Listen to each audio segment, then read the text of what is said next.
एबे बरफावृत लदाख अंचल -30 डिग्री तले तापमात्रा। सियाचेन अभिज्ञता दृष्टि रक्त जमाईदेला भली परिवेश भी सजाग भारतीय जवान।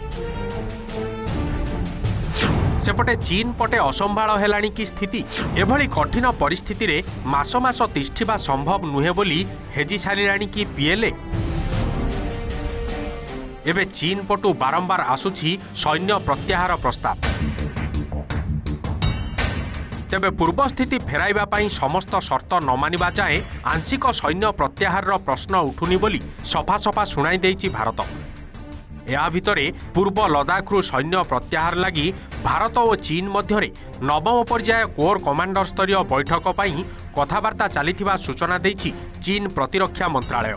मंत्रालय मुखपात्र कर्नेल तान केफेई कहिसंती गत अष्टम पर्याय बैठक परठारु उभय देश मध्य सैन्य प्रत्याहार नहीं आलोचना जारी रही। सीमावर्ती अंचल रे स्थिति साधारणतः स्थिर रही। चीन भारत सह सामरिक और कूटनैतिक स्तर में आलोचना पाई इच्छुक अछि। कहिसंती सीमारे उत्तेजना ह्रास दिगरे भारत मध्य चीन भली आभिमुख्य पोषण करिबो बोली आशा करा जाउछि।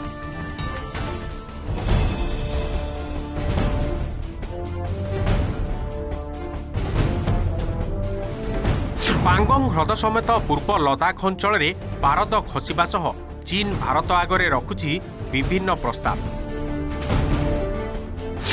तथापि छाड़ुनी छल कपट।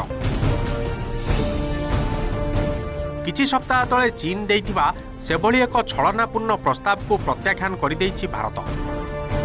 चीन पक्षरु प्रस्ताव दिया जाइथिला जे पैंगोंग ह्रद उत्तर तट फिंगर 1 पछकु भारतीय सैन्य और फिंगर 8 पछकु चीन सैन्य फेरीजिबे। फिंगर 1 रु फिंगर 8 अंचल जाए उभय देशर सैन्य प्रत्याहार करी नो एक्टिविटी बफर जोन बा नो मैन्स लैंड भावे परिवर्तन कराजिबो। सेठारे कोनोसी देशर सैन्य मुतयन रहिबे नाही।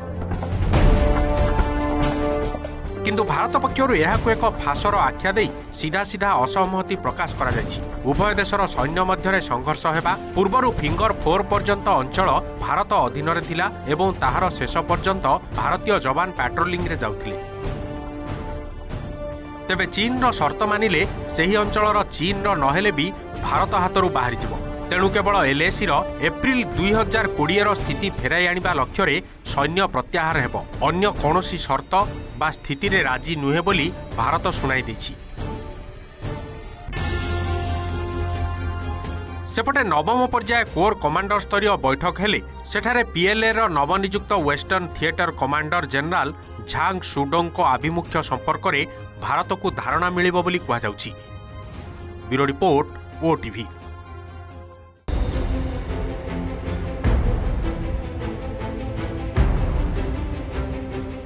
जी आम सह लागिबो ताकू छाड़िबो नाही। चीन प्रसंग में प्रतिरक्षा मंत्री राजनाथ सिंह को एभली कड़ा प्रतिक्रिया भारतर आभिमुख्य को आहुरी स्पष्ट करिछि। कौनसी परिस्थिति रे भी सीमा सुरक्षा और भारतीय भूमिर जबरदखल प्रसंग में सालिसर प्रश्न उठुनी बोली चीन को चेताई देइछन्ति राजनाथ।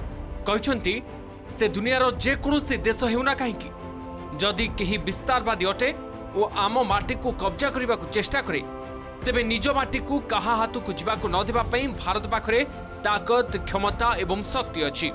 आमे सबु देश सह शांतिपूर्ण संपर्क जारी रखिबाकु चाहू किंतु जे आम सह लागिबो आमे ताकु छाड़िबो नाही बोली से चेतावनी दैछन्ति। एलएसी रे स्थिति जेमिति को सेमिति अछि।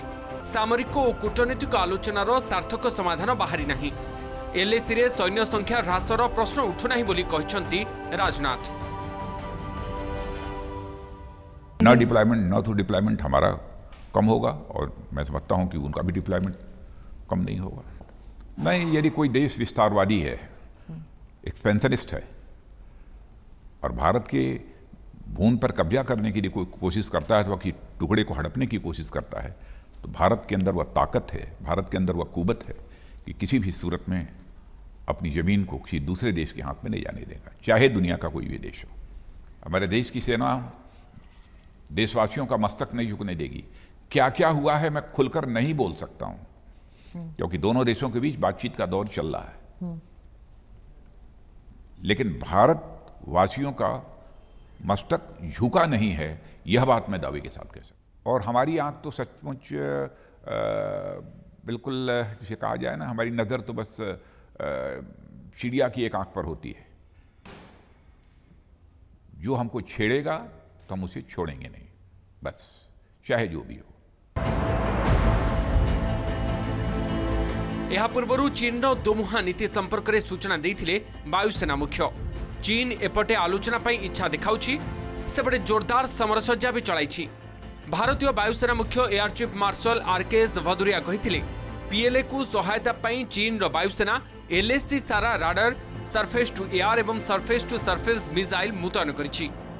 ଏଥିସହ ତିବ୍ବତ ଅଞ୍ଚଳରେ ସ୍ୱଦେଶୀ ଫାଇଟର ଜେଟ୍ J-20 ଏବଂ J-10 ସହିତ ରୁଷିଆ ନିର୍ମିତ SU-30 ଆଦି ମୁତୟନ କରିଛି। ଏଥିସହ S-400 ଏୟାର ଡିଫେନ୍ସ ସିଷ୍ଟମ ମଧ୍ୟ ସକ୍ରିୟ କରିଛି। ତେବେ ଏହାର ଜବାବ ଦେବାକୁ ଭାରତ ମଧ୍ୟ ସମସ୍ତ ପ୍ରକାର ପଦକ୍ଷେପ ନେଉଛି।